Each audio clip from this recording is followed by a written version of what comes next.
हिकु वॾो मालदार माण्हू पंहिंजे बंगले जी गैलरीअ मां पंहिंजे पुट खे जल्दी अचण लाइ चवंदो।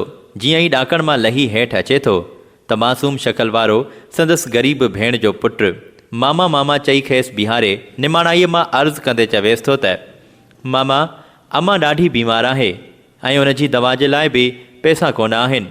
अम्मा चवे थी त असांजी पीउ जी मिल्कियत मां जेको मुंहिंजो शरई हिसो आहे सो मूंखे ॾे।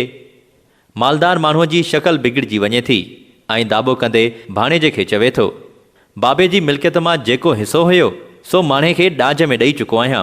हाणे वरी छाजो हिसो?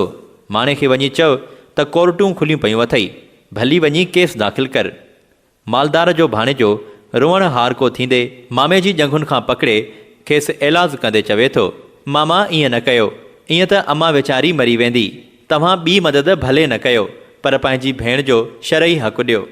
जंहिं ते मालदार माण्हू छोकिरे खे धिको ॾेई हेठि किराईंदे चवेसि थो, मां चयो न, माणे खे वञी चओ कोर्टूं खुलियूं पयूं अथई, वञी केस दाख़िल कर।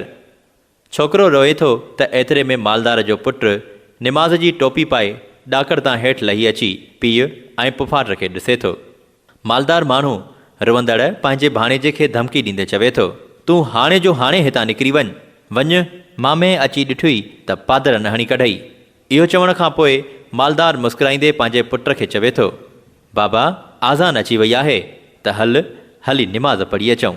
हेठि किरियल मालदार जो भाणेजो रोईंदो उथियो हलियो वञे थो ऐं मालदार माण्हू पंहिंजे पुट सां गॾु निमाज़ पढ़ण लाइ मस्जिद ॾांहुं रवानो थी वञे थो।